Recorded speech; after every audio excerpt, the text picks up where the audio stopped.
So today we're going to be talking about the Aristotelian approach to police work versus police brutality by Larissa Knox. In this slide, we're going to be talking about Aristotle and who he was and where he came from. Aristotle was born circa 384 BC in Stagira, a small town on the northern coast of Greece. When he turned 17, he attended Plato's Academy and eventually founded his own school, the Lyceum. He spent the rest of his life studying, teaching, and writing.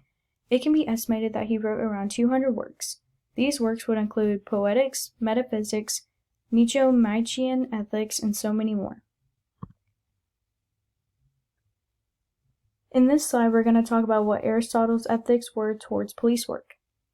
Virtue ethics has its historical background in ancient Greece and was primarily developed by Aristotle. For the purposes of law enforcement, the major foundation in virtue ethics is the idea that if you are a good person, you will do good things. And to be good, you must do good. In essence, we do not do good things because of an analysis of the end result or of an equation to decide how many people to help versus harm. Rather, we do the right thing or good thing because of our good character as demonstrated throughout our life. However, when faced with complex ethical dilemmas, the person who has demonstrated a life of good character will show good character using temperance and intellect. The real question for Aristotle was not what should I do, but rather what type of person ought I be. When our answer is that we ought to be a virtuous person, we are likely to act in a virtuous manner, and therefore in an ethical manner. And this is Aristotelian ethics continued. Aristotle's ethics towards police work seems to be the opposite of what's seen on television or what's even happening in society today. He came up with 6 pillars of character in police work that should be used in any given situation. These types of people should have good ethics when they're put in any type of situation. They must manage their emotions and not let them creep into their decision-making process. They're guided by the principles of ethical policing, which, in general, revolve around transparency and fairness of action. It's not easy setting aside our sentiments towards actions or behaviors we personally dislike, such as disrespectful or insulting reactions from the public in the course of policemen's duties, but they should take nothing personally and maintain their objective perspective. And this was Aristotle's 6 pillars of character in police work. Number 1 would be trustworthiness, 2 is respect, 3 is responsibility, 4 is justice and fairness, 5 is caring, and 6 is civic virtue or citizenship. And in the top picture, you can see Aristotle's 6 pillars of character broken down into more specific definitions. So how does Aristotle's ethics go against us today? And the examples we're going to be talking about are Black Lives Matter and how to stop police brutality.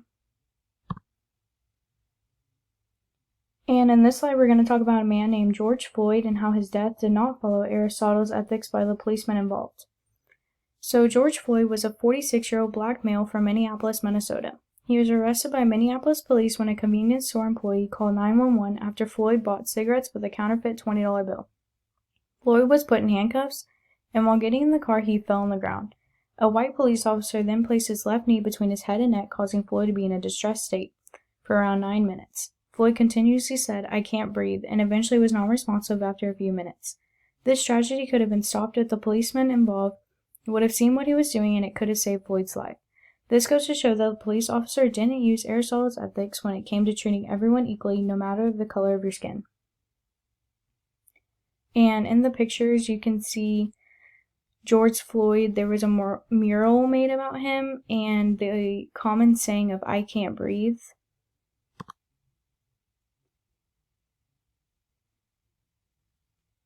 And the Black Lives Matter movement, because of the George Floyd killing, it led to the Black Lives Matter movement where protests were being taken place. So the BLM, or Black Lives Matter movement, was an international social movement that was dedicated to fighting racism and anti-black violence, especially in the form of police brutality. The name Black Lives Matter signals condemnation of the unjust killings of black people by police. Black people are far more likely to be killed by police in the United States than white people. BLM activists have held large and influential protests in cities across the United States as well as internationally. These protests have been used to show that the killing of innocent black people have been due to the fact that policemen are not showing the same ethics that they do towards white people. And here is the aftermath of the BLM. And this is a picture of a protest happening in a city where people are trying to get the word out about police brutality against Black people. And here's also a video about it.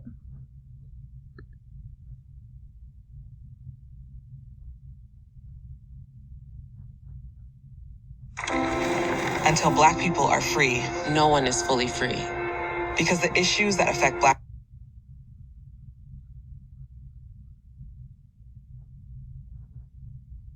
most affect everyone. Everyone. Can you imagine? Can you imagine an America? No police brutality. Police brutality. An America without. An America without mass shootings. And gun violence. Incarceration. Children in cages. And racist immigration policies. Can you imagine an America without government corruption? With no economic injustice. An America without LGBTQIA plus people being excluded. Voter suppression. Environmental degradation. Lack of education and poor health care. Racial injustice. Can you imagine an America where oppression and fear are dissolved?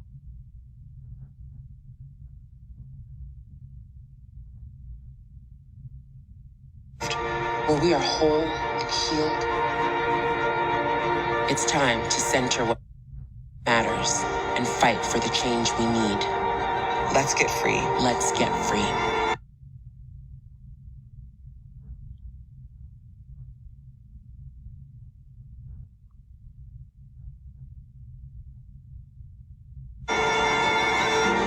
This is What Matters 2020.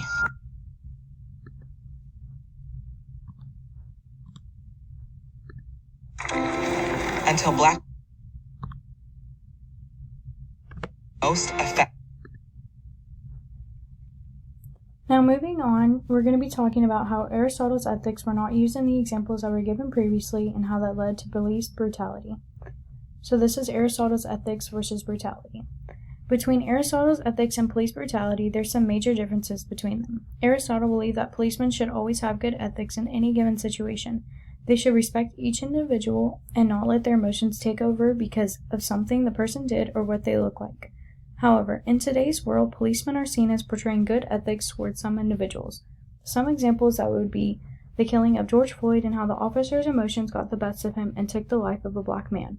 Today in society, we see that policemen aren't abiding by Aristotle's ethics when it comes to police work. They let their own feelings towards individuals, such as the color of their skin, get in the way of what they should be really focused on.